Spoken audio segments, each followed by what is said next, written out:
Hi friends, welcome to Sheeba's recipes. ഇന്ന് നമുക്ക് ചോറിനൊപ്പം കഴിക്കാൻ നല്ല രുചിയായിട്ടുള്ളൊരു നാടൻ കറിയായ മത്തങ്ങ വൻപയർ ഉടച്ചുകറി ഉണ്ടാക്കുന്നത് എങ്ങനെയാണെന്ന് നോക്കാം. ആദ്യമേ നമുക്ക് ഈ വൻപയർ ഒന്ന് വേവിച്ചെടുക്കണം. ഞാനിപ്പോൾ 1/2 കപ്പ് വൻപയർ കഴുകി എടുത്തിട്ടുണ്ട്. അത് 100 ഗ്രാം വൻപയറുണ്ട്. ഇത് ഞാൻ കുതിർത്തിട്ടൊന്നുമില്ല, കുതിർക്കാതെ വേവിക്കുക. കുക്കറിലോട്ട് ഇട്ട് കൊടുക്കാം. ഇതിലോട്ട് കുറച്ച് വെള്ളം ഒഴിച്ചു കൊടുക്കാം. ഞാൻ ഇതിലോട്ട് 3 കപ്പ് വെള്ളം ഒഴിച്ചു കൊടുത്തിട്ടുണ്ട്. ഇത് കുതിർക്കാത്ത പയറായതുകൊണ്ട് ഇത്രയും വെള്ളം ഒഴിച്ചത്.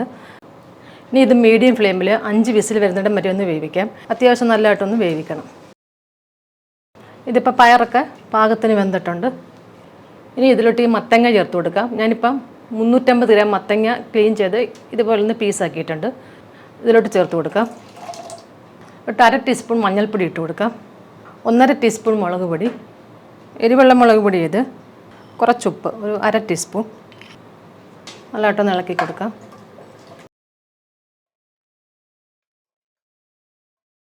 ഇനി ഇത് തിരിച്ചു വന്ന് വേവിച്ചെടുക്കണം. മീഡിയം ഫ്ലെയിമിൽ ഒരു 2 വിസിൽ വരുന്നിടം വരെ വേവിക്കാം. അപ്പോൾ ഇത് വേവുന്ന സമയത്തിന് നമുക്കൊരു അരപ്പ് തയ്യാറാക്കണം. ഞാനിപ്പം 250 ml കപ്പിൽ 1 കപ്പ് തേങ്ങ എടുത്തിട്ടുണ്ട്. 1/2 ടീസ്പൂൺ ജീരകം, ചെറിയ ജീരകം, മീഡിയം സൈസിലെ 3 വെളുത്തുള്ളി, 3 പച്ചമുളക്, ഇതെല്ലാം കൂടെ ചെറിയൊരു തരിതരപ്പായിട്ടൊന്ന് അരച്ചെടുക്കാം. കുറച്ച് വെള്ളം ഒഴിച്ചിട്ട് ഇതുപോലെ ചെറിയൊരു തരിതരപ്പായിട്ടൊന്ന് അരച്ചെടുത്തിട്ടുണ്ട്. ഇപ്പോൾ ഈ മത്തങ്ങയൊക്കെ വെന്തിട്ടുണ്ട്. ഇതൊന്ന് ഉടച്ചു കൊടുക്കുക.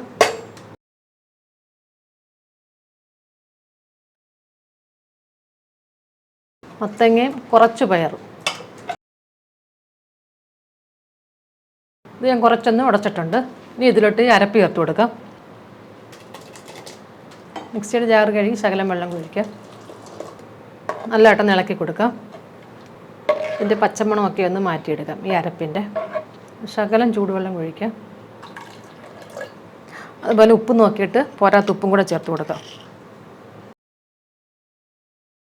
ഇതൊരു 3 മിനിറ്റ് നേരമൊക്കെ ഒന്ന് ഇളക്കി കൊടുക്കാം. നല്ലതായിട്ട് ചൂടായിട്ട് ചെറുതായിട്ടൊക്കെ ഒന്ന് തിളയ്ക്കണം. മീഡിയത്തിനേക്കാട്ടിൽ ഫ്ലെയിം ഇച്ചിരി കുറച്ച് കൊടുക്കാം.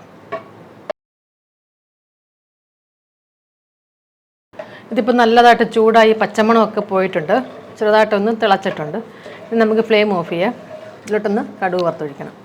2 ടേബിൾ സ്പൂൺ വെളിച്ചെണ്ണയിലോട്ട് 1/2 ടീസ്പൂൺ കടുകും, ഒരു 4 ചുമന്നുള്ളി വട്ടത്തിലെരിഞ്ഞതും, 3 വറ്റൽമുളക് കട്ട് ചെയ്തതും, കുറച്ച് കറിവേപ്പിലയും ഇട്ടിട്ട് ഒന്ന് കടുക് വറുത്ത് ഇതിലോട്ട് ഒഴിച്ചു കൊടുക്കാം. ഇതിലോട്ട് ഒഴിച്ചു കൊടുക്കാം.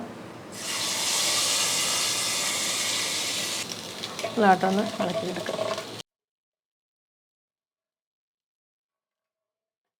മത്തങ്ങ വൻപയർ ഉടച്ച് റെഡി ആയിട്ടുണ്ട്. ചോറിൻ്റെ കൂട്ടത്തിൽ പുരട്ടി കഴിക്കാൻ നല്ല ടേസ്റ്റ് ആയിട്ടുള്ളൊരു കറിയത്. അപ്പോൾ എല്ലാവരും ഉറപ്പായിട്ട് ഒന്ന് ട്രൈ ചെയ്ത് നോക്കണം. വീഡിയോ ഇഷ്ടമായെങ്കിൽ ലൈക്ക് ചെയ്യാനും ഷെയർ ചെയ്യാനൊന്നും മറക്കരുത്. പിന്നെ നിങ്ങളുടെ കമൻസും ഒക്കെ അറിയിക്കണേ. Thank you.